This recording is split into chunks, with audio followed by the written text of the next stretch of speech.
오늘날 우리 주님의 교회와 가정이 큰 위기에 처해 있습니다. 특히 코로나19의 상황이 올해 전반기를 강타했고 올해 가을과 겨울 그리고 내년 초까지 이어질 것이라고 예견되고 있습니다. 그리고 이것이 주님의 교회와 교회에 속한 각 가정에 크나큰 도전이 되고 있습니다. 최근엔 다시 코로나19 상황이 더욱 심각해지고 있어서 많이 안타깝습니다. 향기나무 교육개발원에서 이러한 긴박한 위기 상황 가운데서 알차고 훌륭한 온라인 교육 시스템을 개발하시고 또 그것들을 교회와 가정에 접근하기 쉽게 제공해 주셔서 참으로 귀하고 감사합니다. 또한 이번에 장기화되는 코로나19 상황 등으로 무기력과 절망 가운데 쓰러진 부모님들을 믿음의 부모로 일으켜 드리기 위해서 귀한 세미나를 온라인으로 개설하셨는데 이러한 시도 또한 참 보배롭다고 여겨집니다. 그리고 이러한 시도에 저도 동참할 수 있어서 영광입니다. 저는 이 시간 부모님 여러분에게 가정에서 온라인으로 주일 예배를 드리며 가정 자체로 신앙 교육을 하고 있는 상황에서 과연 이것을 교회론적으로 어떻게 이해해야 할까에 대해서 말씀드리겠습니다. 또한 가정이 가지는 교회론적 의미와 사명은 무엇이며 이 사명이 제도적 교회와 어떻게 연결될 수 있는지에 대해서도 말씀드리고자 합니다. 이 강의가 지속되는 코로나19의 거센 풍파 가운데 하루하루 힘겹게 살아가시는 부모님 여러분께 조금이나마 힘이 되고 또 이 위기를 극복할 수 있는 좋은 방향성을 제시해 드릴 수 있기를 기도합니다. 우선 핵심부터 말씀드리자면 이렇습니다. 우리가 주일날 다 함께 모여서 드리는 제도적 교회에서의 예배와 신앙 교육은 성경적으로나 실천적으로 참으로 중요합니다. 하지만 그것이 가정에서 드리는 온라인 예배와 신앙 교육을 나아가서 성도 각자의 삶의 예배와 삶에서의 신앙 고백을 부수적으로 만들지는 않습니다. 왜냐하면 기본적으로 모이는 교회와 흩어지는 교회가 함께 가고 공적 예배와 일상의 삶의 예배가 함께 가기 때문입니다. 따라서 모이는 제도적 교회에서의 예배와 신앙생활 그리고 흩어진 교회로서 가정과 삶에서의 예배와 신앙생활은 늘 함께 가야 하지 한쪽을 무시하거나 평가절하하는 것은 바람직하지 않다고 하겠습니다. 이 주장에 대한 성경적 신학적 설명을 간략히 드리자면 이렇습니다. 우선 교회는 본질적으로 어떤 제도나 활동이기 이전에 예수님을 믿는 참된 신자들입니다. 즉 참된 신자들이 바로 교회의 본질입니다. 물론 성령님께서는 특별히 모이는 제도적 교회에서 시행되는 설교와 세례와 성찬이라는 방편을 통해서 자신의 백성들에게 은혜를 베푸십니다. 그래서 이 은혜의 방편들은 참으로 중요합니다. 하지만 성도들이 이 은혜의 방편들을 위해 있는 것이 아니라 이 은혜의 방편들이 성도들을 위해서 존재합니다. 따라서 이 방편들 자체가 교회의 목적이나 본질이 될 수는 없습니다. 이 방편들은 교회의 본질인 성도들이 함께 믿음의 장성한 분량으로 자라가고 하나님의 자녀답게 살아가도록 하기 위해서 존재합니다. 즉 우리 하나님 아버지께서는 우리 성도들이 모여 있을 때나 흩어져 있을 때나 거룩한 하나님의 자녀들답게 함께 자라가고 살아가도록 하기 위해서 이 은혜의 방편들을 교회에 주셨습니다. 이런 맥락에서 저는 여러분께 우리가 모여서 드리는 예배와 우리가 흩어져서 드리는 삶의 예배가 함께 중요하고 이 둘은 뗄래야 뗄 수 없는 관계로 밀접하게 연결되어 있다고 말씀드리고 싶습니다. 이 사실에 대한 한 좋은 예가 마태복음 5장 23절과 24절에 나옵니다. 그러므로 예물을 제단에 드리려다가 거기서 내 형제에게 원망 들을 만한 일이 있는 것이 생각나거든 예물을 제단 앞에 두고 먼저 가서 형제와 화목하고 그 후에 와서 예물을 드리라. 이 말씀이 우리에게 모여서 드리는 예배가 더 중요하고 삶에서 드리는 예배가 덜 중요하다 혹은 그 반대다라는 것을 이야기해 주는 것일까요? 아니죠. 오히려 이 말씀은 모여서 드리는 예배와 삶으로 드리는 예배가 함께 중요하고 또 이 둘은 참으로 밀접한 관계가 있다는 것을 말씀해 줍니다. 그리고 모여서 드리는 예배와 삶으로 드리는 예배 사이의 관계성에 대한 이와 같은 예들이 성경에 가득하다는 사실을 우리는 기억해야 합니다. 모이는 교회와 흩어진 교회 사이의 관계성에 대한 이해가 참으로 중요하기 때문에 이것에 대해서 조금 더 설명을 드리겠습니다. 성경은 교회가 하나님의 백성이다, 그리스도의 몸이다, 성령님의 전이다 라고 말씀합니다. 여기서 하나님의 백성, 그리스도의 몸, 성령님의 전은 모두 참된 신자들, 즉 참된 그리스도인들을 가리킵니다. 또 우리 사도신경에서 우리가 이렇게 고백하고 있죠. 성령을 믿사오며 거룩한 공교회와 성도가 서로 교통하는 것을 믿습니다. 이 고백도 바로 교회는 성령님에 의해 구원받은 참된 신자들이고 그들이 성령 안에서 서로 교제를 나누는 것이 바로 교회다라는 것을 가리킵니다. 따라서 우리는 참된 신자들 혹은 참된 신자들의 교제가 바로 교회라는 사실을 정말 마음에 잘 새겨야 합니다. 그리고 참된 신자들이 바로 교회라는 사실은 성도들의 모임과 또 예배와 교제가 교회인 동시에 이들이 흩어져서 가정에서 직장에서 학교에서 살아가는 삶의 모습도 교회에 속한다는 것을 의미합니다. 만약 주일날 모이는 성도들의 예배와 모임과 교제만 교회이면 교회가 일주일 7일 가운데 6일 동안 없어지고 주일 하루만 존재하는 것이 될 것입니다. 만약 주일날 모이는 경우만 교회이면 오늘날처럼 몇 달 동안 대부분의 성도들이 온라인으로 예배를 드리는 경우엔 몇 달 동안 사실상 교회가 사라진다는 말이 될 것입니다.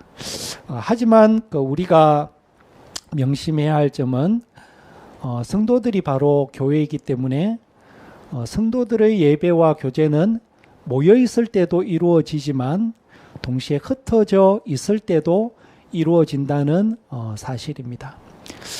예를 들어서 구약시대 대표적인 악한 왕, 아합 왕이 이스라엘을 통치하던 때를 생각해 보시기 바랍니다.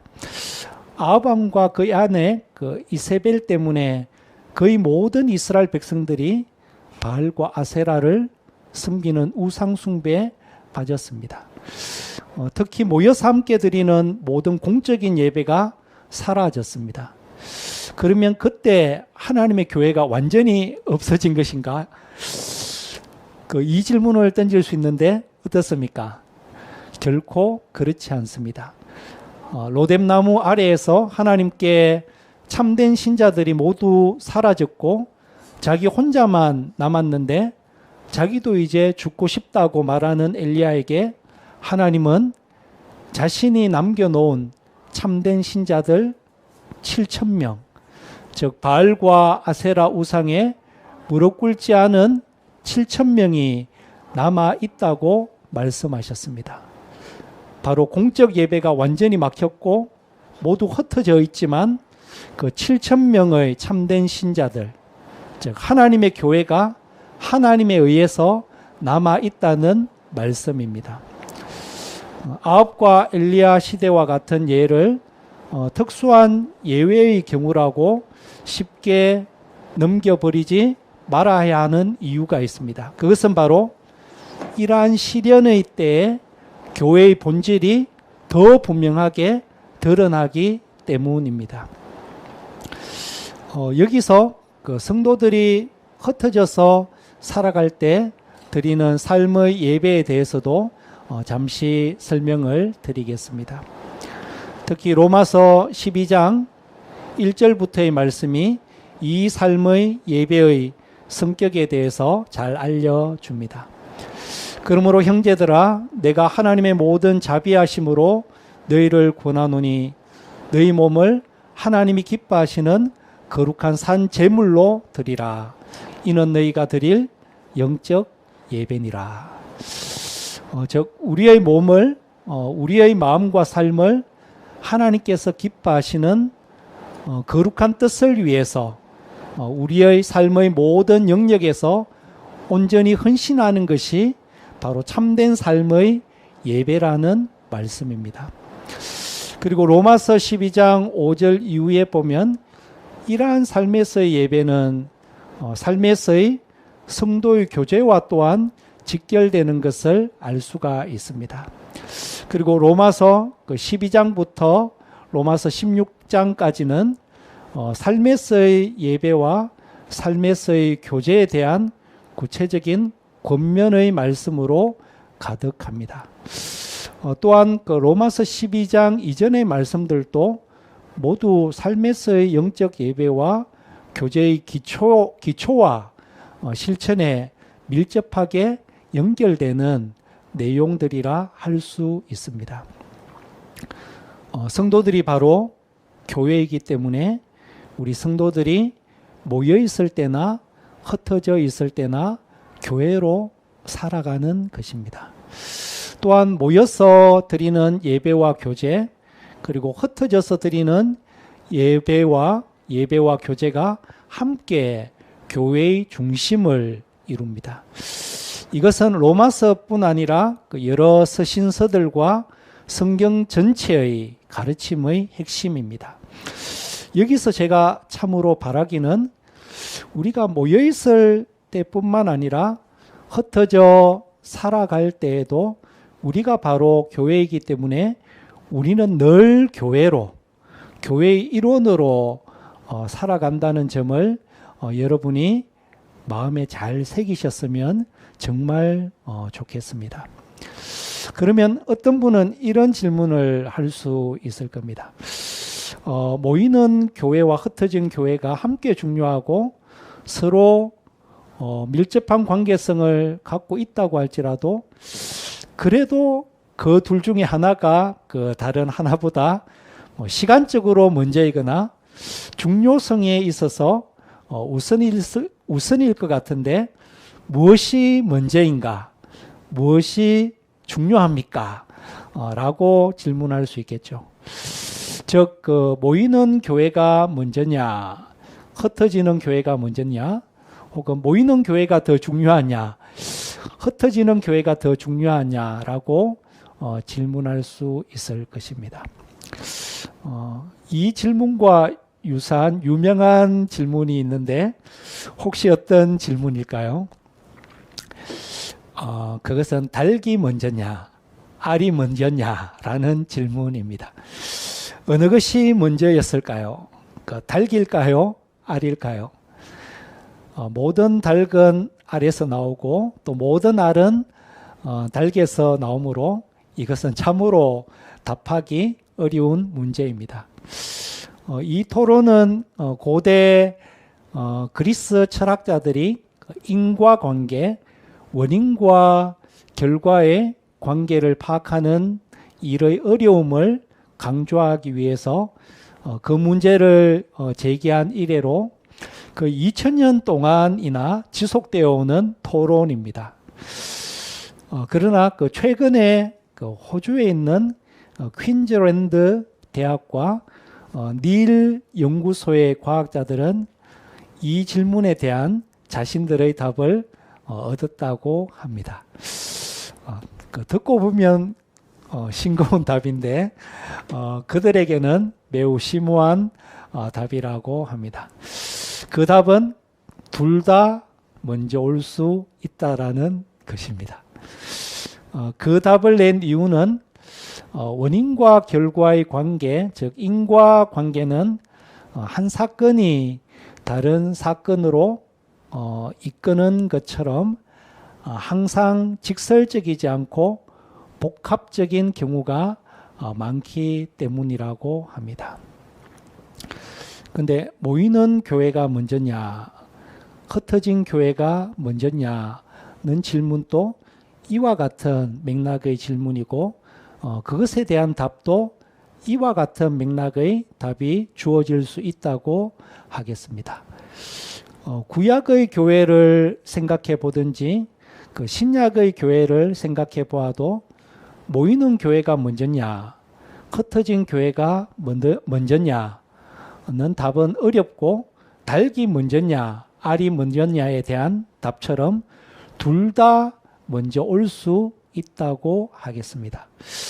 그리고 교회는 하나님의 백성들, 그리스도인들, 성령으로 거듭난 사람들이란 사실을 주목하면 모이는 교회와 흩어진 교회는 먼저냐 나중이냐 그렇게 생각할 것이 아니라 오히려 자연스럽게 서로 보완하고 연결되고 조화된다는 것을 우리가 알 수가 있습니다. 오늘날 우리가 직면하고 있는 코로나19라는 상황은 모이는 교회와 그 흩어진 교회의 큰 위기를 몰고 왔습니다. 하지만 동시에 코로나19는 모이는 교회와 흩어진 교회가 함께 얼마나 중요한지를 일깨워주고 이 둘이 어떻게 연결되고 조화되어야 하는지에 대한 중요한 교훈도 주고 있습니다. 몇 달 혹은 반년 정도 온라인 예배를 드려야 하는 상황들이 벌어지면서 우리는 한 개별 교회의 성도들이 한 곳에 모여서 예배를 드리지 못하면 교회가 어떻게 되는가에 대해서 고민을 하지 않을 수 없게 되었습니다. 그리고 교회론에서 참으로 중요한 개념, 즉 교회는 건물이나 제도가 아니고 참된 신자들이 바로 교회라는 사실을 체험적으로 묵상할 수 있게 되었습니다. 흩어진 교회의 실상과 중요성을 실감하게 된 것입니다. 동시에 우리는 모이는 교회가 제대로 기능할 수 없게 되었을 때 그것이 우리 자신과 가족들의 신앙에 주는 타격에 대해서도 심각하게 실감하게 되었습니다. 특히 중고등부, 초등부, 유치부, 영아부 아이들의 경우 나이가 어리면 어릴수록 그 영적인 타격은 더 크다고 하겠습니다. 따라서 우리는 지속되는 코로나19 상황으로 흩어진 교회의 중요성뿐 아니라 모이는 교회의 중요성도 체험적으로 깊이 알아가게 되었다. 혹은 알아가고 있다고 하겠습니다. 방금은 다소 긍정적인 시각으로 코로나19라는 상황이 모이는 교회와 흩어진 교회, 특히 이 둘의 관계에 어떤 영향을 끼치고 있는지에 대해 설명을 드렸습니다. 이제 좀 더 현실적인 시각으로 코로나19 상황이 특히 모이는 교회와 흩어진 교회 사이의 관계에 끼치는 영향에 대해 말씀드려 보겠습니다. 코로나19 상황이 지속되는 가운데 한 번씩 들려오는 이야기가 있습니다. 왜 교회에서 전화신방 한 번 안 하느냐라는 이야기입니다. 또 다른 이야기는 왜 온라인 실시간 예배 때 접속자가 줄어드느냐, 혹은 왜 다른 교회 온라인 예배를 드리느냐라는 이야기입니다. 이런 이야기를 하는 배경이나 이런 이야기에 대한 답은 상황과 시각에 따라 다양할 것입니다. 하지만 제가 여기서 드리고 싶은 말씀은 코로나19 상황이 지속되는 가운데 모이는 교회와 흩어진 교회 사이의 관계에 큰 문제들이 감추어졌던 큰 문제들이 표면적으로 드러나고 있다는 사실입니다. 또한 여기서 저는 교회의 전임 사역자들을 포함한 모든 성도들이 모이는 교회의 핵심 구성원일 뿐 아니라 흩어진 교회의 핵심 구성원들임을 잊지 말아야 한다고 말씀드리고 싶습니다. 그런데 이 당연한 사실을 우리가 잊어버릴 때가 많은 것 같습니다. 소위 교회의 중직자들도 가정의 부모들이고, 소위 일반 성도들도 가정의 기둥 같은 존재들 뿐 아니라 교회의 기둥 같은 존재들인데, 이 분명한 사실을 우리가 놓치고 지낼 때가 많다는 것이죠. 따라서 모이는 교회와 흩어진 교회의 관계성은 모든 성도들이 자신의 중대한 일이라고 생각하고 함께 고민하고 함께 기도하면서 풀어가야 하는 문제라 말씀드리고 싶습니다. 특히 우리는 누군가에게 책임을 묻기보다 서로 자신을 먼저 돌아보면서 부족한 부분을 채워가려는 마음을 지녀야 하겠습니다.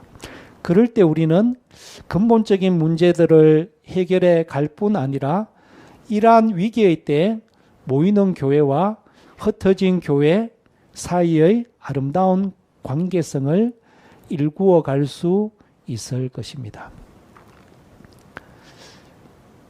지금까지 하나님의 백성이자 그리스도의 몸이요 성령님의 전인 참된 신자들이 바로 교회다, 혹은 교회의 본질이다 라는 맥락에서 모이는 교회와 흩어진 교회의 사이의 그 사이의 관계에 대해 설명을 해드렸습니다.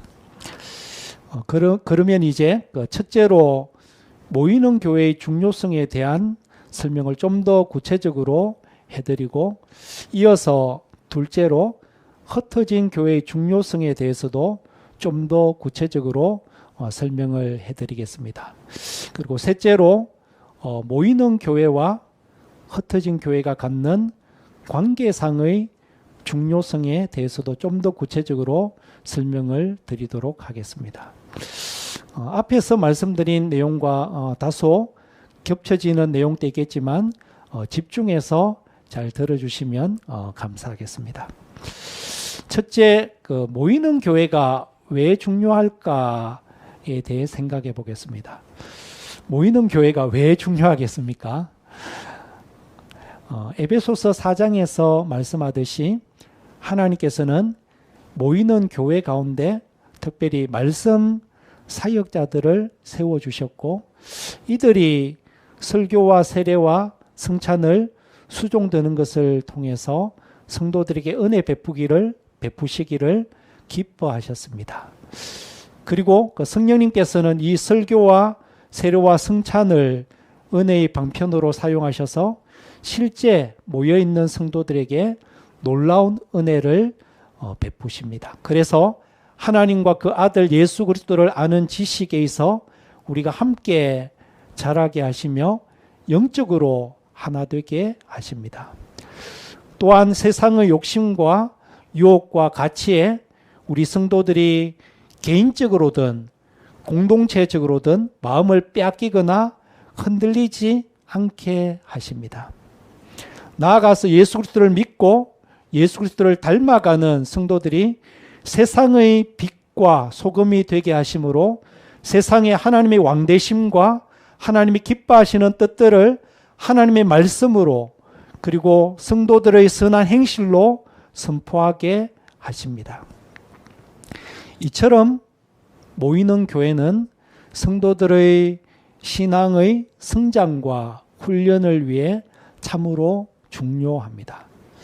근데 제가 말씀드린 이 내용을 여러분이 잘 생각해 보시면 모이는 교회에서 우리 성도들이 설교와 세례와 성찬을 통해 함께 자라고 무장되는 것은 모이는 교회만을 위한 것이 아님을 알 수 있을 것입니다. 즉 모이는 교회에서 자라고 무장된 우리는 모이는 교회에서 예배하고 교제하는 우리는 흩어진 교회에서 세상에 하나님의 살아계심과 왕되심과 그분의 선하신 뜻을 반드시 선포하고 드러내어야 함을 알 수 있을 것입니다. 이런 맥락에서 이제 우리는 그 둘째로 자연스럽게 흩어진 교회가 왜 중요할까에 대해 생각해 볼 수 있습니다. 흩어진 교회가 왜 중요할까요? 제가 모이는 교회의 중요성을 설명해 드린 후반부에서 하나님은 교회인 우리 성도들을 자라게 하시고 무장시키셔서 교회뿐만 아니라 세상 가운데서도 하나님의 왕되심과 하나님의 영광을 선포하게 하셨다고 설명드렸습니다. 하나님이 그렇게 하신 이유를 말씀드리자면 베드로전서 2장 9절 말씀처럼 왕이신 하나님은 만왕의 왕이신 하나님은 우리 모든 성도들을 하나님의 자녀들로 부르셨을 뿐만 아니라 왕같은 제사장이요 선지자로 부르셨고 이를 위해 성령으로 기름 부으시기를 기뻐하셨기 때문입니다. 따라서 우리 성도들의 삶은 교회에서나 세상에서 결코 평범한 삶이 될 수 없기 때문입니다. 우리가 그리스도 안에서 얻은 신분이 너무 존귀하기 때문이고 우리 안에 계신 성령님이 너무나 존귀한 분이기 때문입니다. 또한 성령님을 통해 우리 마음에 새겨진 복음이 이 복음이 질그릇 속의 보물로서 너무나 존귀하기 때문입니다. 흩어진 교회가 참으로 중요한 것은 이처럼 그 구성원 한 명 한 명의 존귀함과 그들 각자에게 맡겨진 사명의 중대함 때문입니다. 나아가서 흩어진 교회가 참으로 중요한 또 하나의 이유는 교회의 구성원들인 우리가 흩어져 살아갈 때도 성령님을 통해 실제적으로 서로 연결되어 있기 때문입니다. 그래서 함께 하나님의 뜻을 받들고 있으며 함께 하나님의 영광을 드러내고 있기 때문입니다. 그러므로 앞에서도 잠시 언급했지만 우리 성도들 한 명 한 명은 각각 자신의 삶의 현장에서 살아갈 뿐만 아니라 교회의 지체로서 성령 안에서 연합된 가운데서 함께 살아가고 있다는 것을 우리가 늘 기억하고 누렸으면 좋겠습니다. 제가 모이는 교회의 중요성과 흩어진 교회의 중요성에 대해 각각 설명을 드렸는데 이제 모이는 교회와 흩어진 교회 사이의 관계성이 얼마나 중요한지에 대해 좀 더 구체적으로 설명드리겠습니다. 에베소서 4장 3절과 4절 말씀입니다. 평안을 매는 줄로 성령이 하나 되게 하신 것을 힘써 지키라. 몸이 하나요 성령 또 한 분이시니 이와 같이 너희가 부르심의 한 소망 안에서 부르심을 받았느니라. 여기서 그 성령 안에서 우리 성도들이 하나라는 사실은 문맥상 모이는 교회와 흩어진 교회에 함께 적용되는 말씀입니다.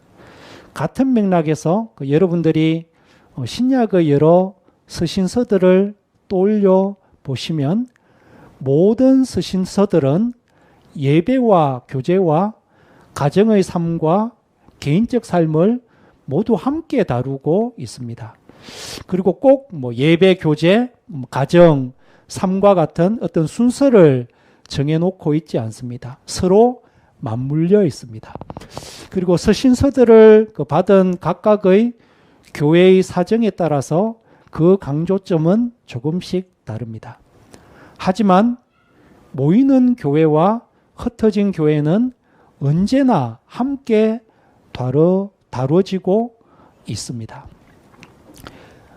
우리가 잘 아는 고린도전서 12장에서 14장까지 말씀이 알려주듯이 성령님께서 우리에게 주시는 은사들도 우리 자신이나 몇몇 사람들을 위해 주신 것이 아니라 그리스도의 몸인 온 교회의 성도들을 섬기게 하며 모든 성도들이 함께 자라가도록 하기 위해서 주신 것입니다.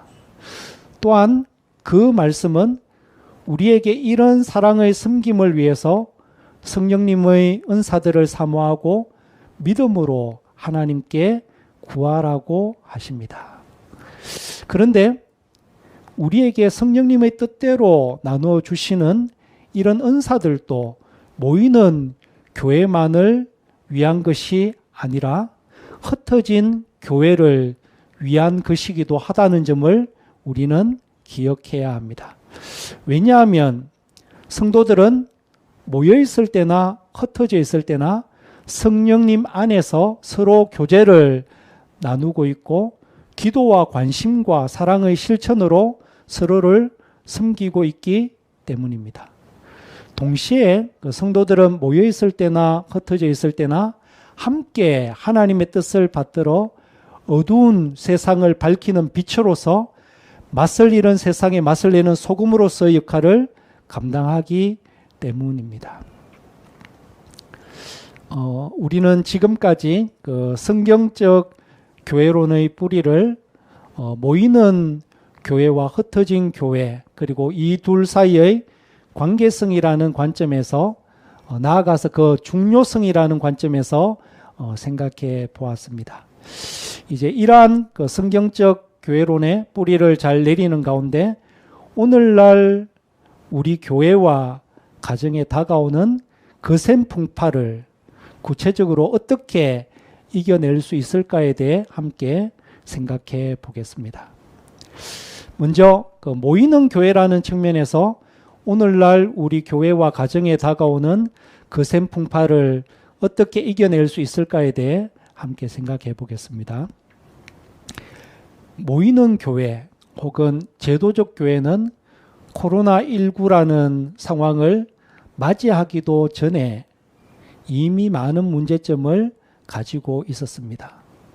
예배의 세속화, 또 교육과 성도의 교제의 약화, 직분의 계급화, 재정 사용의 편향성과 불투명 등의 문제는 많은 교회들이 이미 안고 있는 문제라 하겠습니다. 그리고 많은 교회는 자기 교회밖에 모르는 개교회주의라는 큰 병을 앓고 있습니다. 사실 이것이 큰 병이라는 사실을 모르고 있다는 것이 더 큰 문제입니다. 또한 모이는 교회가 교회 각 가정과 성도들의 삶에 깊은 관심을 가지고 돌아봐야 하는데 그러지 못한 경우가 많이 있습니다. 그 중요한 이유 중 하나는 교회의 직분과 사역이 회사와 같은 모습, 즉 당회는 이사회 같이 보고받고 결제하는 모습이 되고 여러 직분자들은 여러 행정적인 일들을 하기에 너무 바쁘기 때문입니다. 그래서 성도들의 가정과 삶을 제대로 돌아볼 시간적, 마음적 여유가 없기 때문입니다. 교회 전임 사역자들이 이런 돌아보는 일들을 감당하기 바라지만 이들도 이미 설교와 일들에 파묻혀 있는 상황에서 성도들의 가정과 삶을 깊이 있게 돌아보는 일은 사실상 상당한 한계가 있다고 하겠습니다. 모이는 교회가 이런 많은 문제점을 가지고 있는 가운데 코로나19 상황을 맞이하면서 이 기존의 문제점들이 좀 더 혹은 상당히 뚜렷하게 드러나고 있다고 할 수 있겠습니다. 예배에서든 성도의 교제에서든 교육에서든 행정이나 재정적인 면에서든 말입니다. 반대로 비록 드물겠지만 모이는 교회의 측면에서 여러모로 건강하게 잘 성숙해온 교회는 코로나19 상황을 통해 오히려 어려울 때 이런 여러 가지 면에서 함께 대안을 찾아 잘 대처하고 하나님의 뜻을 더욱 온전히 마음에 새기고 받드는 모습을 체험하고 있기도 할 것입니다. 물론 그렇다고 해서 그 건강한 교회들의 어려움이 없거나 크고 작은 문제들이 없다는 의미는 아닙니다. 오히려 여러 가지 어려움과 크고 작은 문제들 가운데 지금까지 건강하게 자라온 그 모습들이 체험되고 다져지는 계기가 된다는 의미입니다. 이제 모이는 교회와 관련된 대안을 잠시 말씀드리자면 이렇습니다. 우리가 우리 교회의 부끄러운 모습을 정직하게 돌아보고 그것을 제대로 기억해 가는 것은 결코 쉽지 않습니다. 특히 코로나19 상황이 지속되는 가운데 우리가 직면하는 교회의 모습은 평소보다 더욱 혹은 훨씬 더 부끄럽고 안타까울 수 있습니다. 예배에서든 성도의 교제에서든 교육에서든 행정이나 재정적인 면에서든 특히 각 가정과 성도들을 챙기는 면에서든 그럴 수 있습니다. 이런 부끄럽고 안타까운 모습을 우리가 평소에도 어느 정도 감지하고 있었지만 애써 외면하고 있었는데 이런 부끄럽고 안타까운 모습이 확연하게 드러나게 된 것은 하나님께서 주신 매우 소중한 기회입니다. 이 사실을 우리는 명심할 수 있어야겠습니다. 그래서 외면하거나 책임을 누군가에게 지우려 하지 말고 현실을 직시하고 함께 회개하고 함께 짐을 져야 하겠습니다. 성경의 빛 가운데 성령님의 인도하심을 따라서 이 기회에 우리는 제대로 개혁되어야 할 것입니다. 우선 우리는 우리가 공적 예배를 드리는 자세와 태도가 어떠했는지를 깊이 돌아봐야 할 것입니다. 우리가 나누는 성도의 교제가 과연 그리스도와 성령님 안에서의 참된 교제인지도 깊이 있게 돌아봐야 하겠습니다. 교회의 직분자의 역할이나 은사와 재능의 활용이나 행정적, 재정적 측면에서 하나님이 참으로 기뻐하는 모습으로 가고 있는지 함께 돌아봐야 하겠습니다. 무관심이나 책임 전가의 잘못을 범하지 않으면서 말입니다. 특히 교회의 지체들을 향한 우리의 관심과 사랑에 대해 깊이 있게 돌아봐야 합니다. 내가 속한 구역이나 소그룹 혹은 내가 속한 부서에만 나의 관심이 머물러 있지는 않는지, 아니면 어려울수록 교회 성도들을 한 지체로 생각하며 함께 관심을 가지고 기도하며 나아가는 모습을 내가 가지고 있는지 정직하게 돌아봐야 합니다. 그러면서 우리의 마음 자세나 습관에 있어서 고칠 부분을 제대로 고쳐가야 하겠습니다. 또한 내가 속한 구역이나 소그룹 혹은 부서에서도 과연 이러한 어려운 시기에 서로가 얼마나 어떻게 관심을 가지고 기도하고 기도해주고 챙기고 있는지 돌아보고 고칠 부분을 힘있게 고쳐가야 하겠습니다. 이제 우리가 앞에서 다룬 성경적 교회론의 뿌리를 잘 내리는 가운데 흩어진 교회라는 측면에서 오늘날 우리 교회와 가정에 다가오는 거센 풍파를 어떻게 이겨낼 수 있을까에 대해서 함께 생각해 보겠습니다.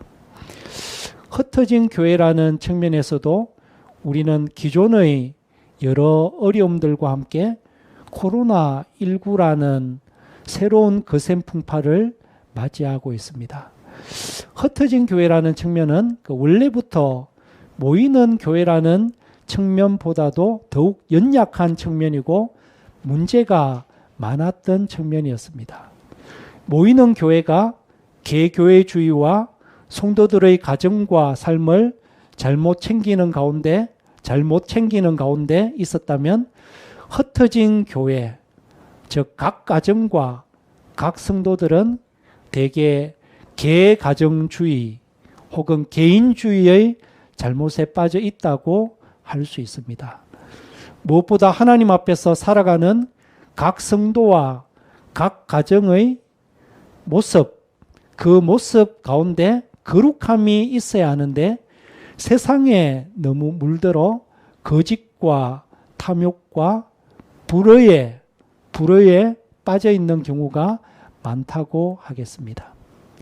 예레미야 7장 4절에서 12절이 말씀하듯이 우리의 가정과 삶에서 거짓되이 살아가며 율법을 범하는 죄를 행하는데 익숙하게 되면 우리가 모여서 예배를 드리고 마치 구원 얻은 사람들처럼 하나님을 찬양하는 것은 전혀 무의미합니다.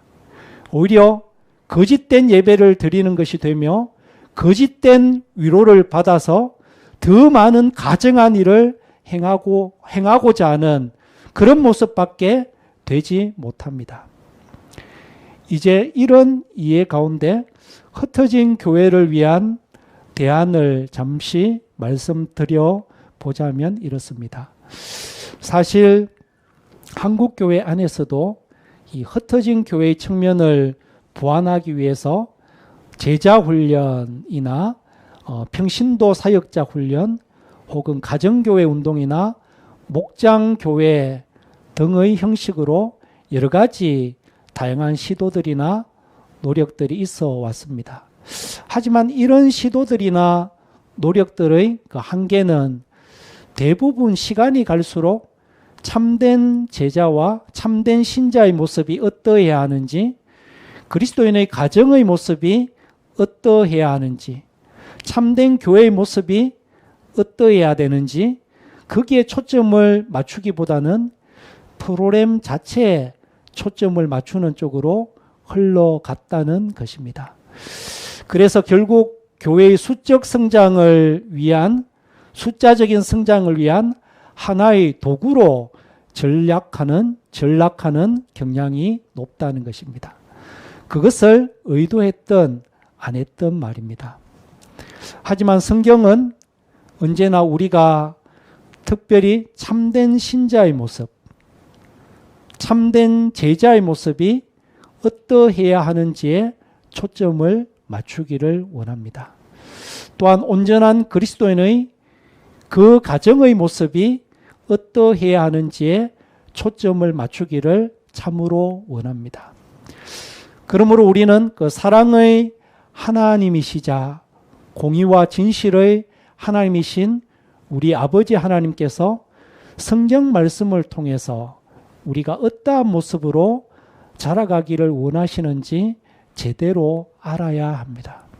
그리고 우리의 마음과 삶과 가정의 모습에서 진실된 회개와 각성의 열매를 맺어가야 합니다. 특히 이 일에 있어 우리의 지혜와 힘과 부함을 결코 자랑하거나 의지하지 말아야 합니다. 오직 하나님을 의지하고 하나님의 은혜로 새롭게 되는 가운데 하나님께서 기뻐하시는 사랑과 정의와 진실의 열매를 맺어가야 하겠습니다. 이제 마지막으로 우리가 앞에서 다룬 성경적 교회론의 그 뿌리를 잘 내리는 가운데 모이는 교회와 흩어진 교회 사이의 그 관계성이라는 측면에서 오늘날 우리 교회와 가정에 다가오는 거센 풍파를 어떻게 이겨낼 수 있을까에 대해 함께 생각해 보겠습니다. 사실 그 코로나19는 모이는 교회와 흩어진 교회 사이의 관계성에 가장 큰 타격을 주고 있습니다. 즉, 그 모이는 교회와 흩어진 교회 사이의 관계성의 손상 혹은 상실이 지금 현재 우리 교회와 가정의 가장 큰 도전이자 문제라고 하겠습니다. 모이는 교회의 차원에서는 코로나19가 지속되는 가운데 모이는 교회의 차원을 지켜내기 위해서 흩어진 교회의 상황을 깊이 살피고 도우며 격려하기가 더욱 어려워졌습니다. 흩어진 교회로서의 여러 가정과 성도들의 삶도 코로나19가 지속되는 가운데 자신의 가정과 자신의 신앙을 지키기 위해 더 넓은 가정이라 할 수 있는 모이는 교회를 돌아보고 도우며 함께 세워가기가 더욱 어려워졌습니다. 제가 여기서 어려워졌다는 다소 부드러운 표현을 사용했죠.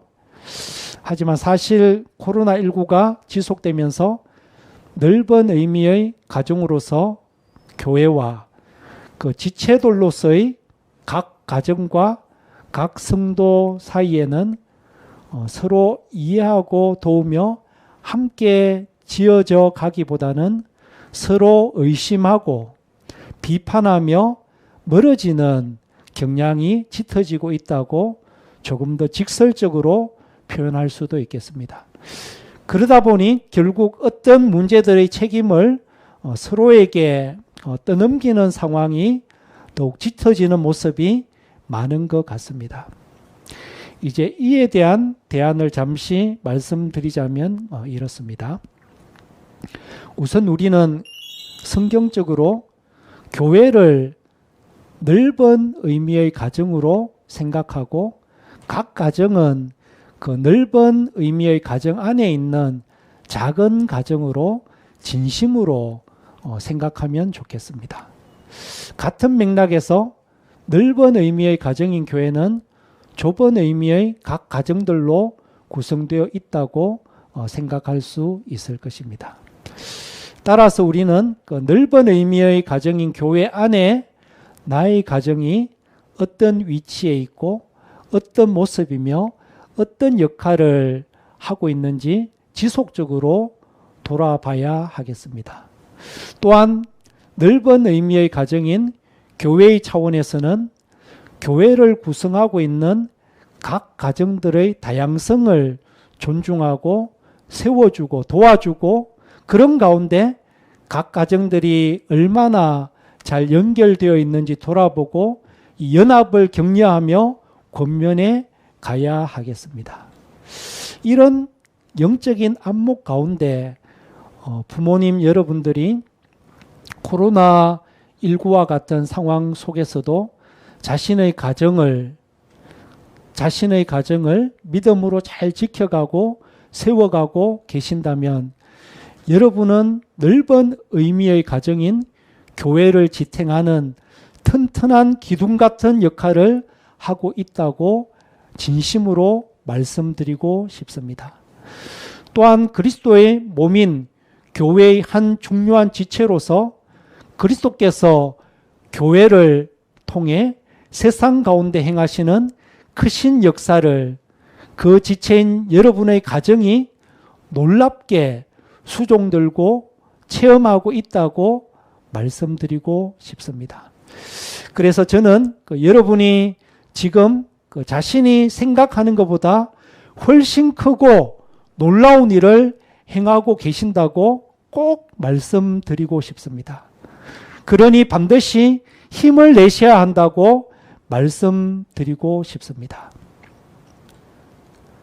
주님 안에서 사랑하는 여러분, 특별히 성령님께서 각 성도들, 각 가정들을 그리고 넓은 의미의 가정으로서의 교회를 실제적으로 붙들어 주시고 인도해 주시는 분이라는 사실을 여러분들이 꼭 기억하시고 기억하시기를 바랍니다. 또한 이 모든 관계를 실제적으로 연결해 주시는 분, 그분 또한 성령님이시라는 사실도 꼭 믿고 기억하시면 좋겠습니다.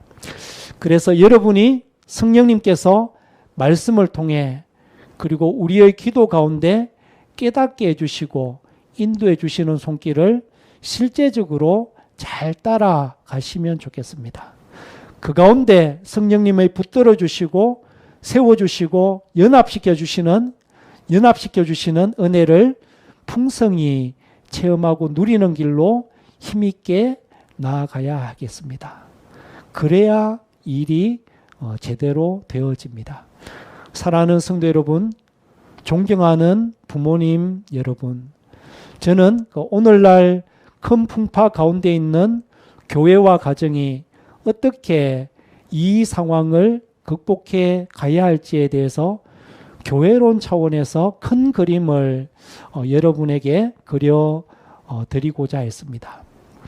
이 내용이 여러분의 교회와 여러분의 각 가정과 삶에 조금이나마 유익이 되었으면 좋겠습니다. 그리고 이 큰 그림 가운데 이제 여러분들이 성령님의 인도하심을 따라 더 세밀한 그림들을 잘 그려갔으면 좋겠습니다. 그래서 주님께서 기뻐하시는 알찬 열매들을 교회와 가정에서 풍성하게 맺어 가시길 진심으로 기도하고 응원하며 소망합니다. 감사합니다. 힘내십시오.